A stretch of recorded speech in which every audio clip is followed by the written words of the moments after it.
నమస్తే, welcome to వీసీబీ news. నా పేరు రమ్య నాయుడు. ముందు హెడ్లైన్స్. భీమవరం ప్రకృతి ఆశ్రమంలో ఆధునిక సౌకర్యాలతో నూతన భవన ప్రారంభం. ఉండి ఆక్వీడు వ్యవసాయ మార్కెట్ కమిటీల ఆధ్వర్యంలో ఉచిత పశు వైద్య శిబిరాలు. ప్రజా సమస్యలపై కొనసాగుతున్న సిపిఎం పాదయాత్రలు. లోక్సత్తా ఆధ్వర్యంలో సురాజ్య ఉద్యమం. భీమవరంలోని వైద్యరాజ వేగిరాజు కృష్ణంరాజు ప్రకృతి ఆశ్రమంలో నూతనంగా నిర్మించిన భవనాన్ని ప్రముఖ పారిశ్రామికవేత్త గోకరాజు గంగరాజు, కార్యాలయ భవనాన్ని మాజీ ఎమ్మెల్యే చెరుకువాడ శ్రీరంగనాథరాజు, చికిత్సా విభాగాన్ని ఎమ్మెల్యే పుల్పర్తి రామాంజనేయులు ప్రారంభించారు.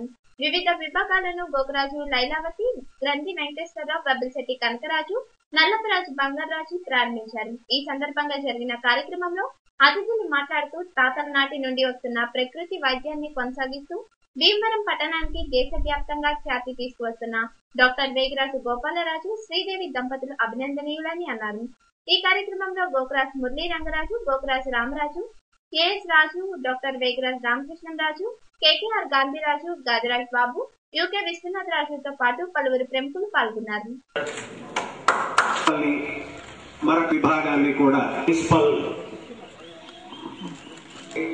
ప్రకృతి వైద్యం పెద్దలంతా చెప్పారు. నాకు కూడా మా తాతగారు కలిదింటి గంగరాజు గారు వారు కూడా ఈ ప్రకృతి వైద్యం పాటించేవారు.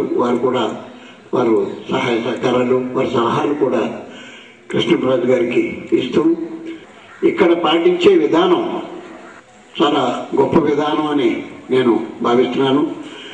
ప్రపంచంలో, దేశంలో ఎక్కడ ప్రకృతి వైద్యం చేసినా వారు ఇక్కడ తరఫీదు పొందిన వాళ్లే. ఇప్పుడు జిండాలు తీసుకోండి, అలాగే మంత్రి సత్యనారాయణ గారు ఇక్కడ ఉన్నా లేకపోయినా ఫాలో అయ్యే సిస్టమ్ అంతా కూడా బేసిక్ గా ఇక్కడ సిస్టమే ఫాలో అవుతున్నారు. కానీ మన అందరికీ ఫెసిలిటీస్ పెరిగి హైజీనిక్ కండిషన్స్ కానీ ఇంత చక్కటి వాతావరణం అందరూ అనుకుంటారు. బిల్డింగ్ కట్టడం కాదు, బిల్డింగ్ కంటే కూడా ఎదుర్కొన్న మామిడి చెట్లు గొప్పతనం, బిల్డింగ్ ఇది కాదు. ఈ చెట్లు ఉన్న వల్లనే ఆ బిల్డింగ్ అందం వచ్చిన ఈ ప్రాంతంలో ఈ ప్రశాంత వాతావరణం రావటానికి ఇదే కారణం. కాబట్టి ఈరోజు గోపాలరాజు గారికి నా మనసారా ఆయన ఆశీస్సులు తెలియజేస్తూ ఇంకా అభివృద్ధి చెందాలని కోరుకుంటూ సెలవు తీసుకుంటాం. కొన్ని వందల మంది రోగులు చక్కగా వైద్యం చేయించుకుని స్వస్థత చెందుతున్నారంటే దీనికి ఈరోజు గోపాలరాజు గారు వచ్చి మరింత అభివృద్ధి చేసి దీన్ని ఇంకా అన్ని రంగాల్లో కూడా అభివృద్ధి చెందాలనే ఆలోచనతో ఈరోజు కొత్తగా నూతనంగా భవనం కట్టి మరింత అభివృద్ధి చేస్తున్న గోపాలరాజు గారికి, వారి సతీమణి శ్రీదేవి గారికి మనస్ఫూర్తిగా అభినందనలు తెలియజేస్తున్నాం. భీమవరం పట్టణానికి ఎనలేని కీర్తి తెచ్చిన మన గోపాలరాజు గారికి పూర్తి ధన్యవాదాలు చెబుతూ, వారి సతీమణికి ధన్యవాదాలు చెబుతూ, సిగరెట్టు ఇవి తగ్గించి ప్రకృతి కార్యక్రమాలు చేయాలనే వాంఛ కలిగింది.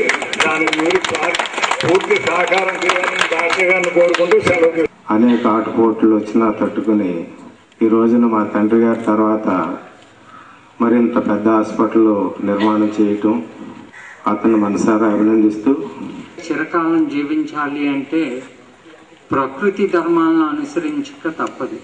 రకరకాల మందులు మనం తీసుకుంటూ మనలో ఉండే రోగాల్ని అణగదొక్కి ఉంచుకోవటం తప్పితే మనకి అలాగ అణగదొక్కి ఉంచుకోవటం వల్ల ఇంకా కొత్త రోగాలు వస్తాయి. అది అంత మంచి పని కాదు. ప్రకృతి వైద్యం అంటే ఒక జీవన శైలి, జీవన విధానం అంతే.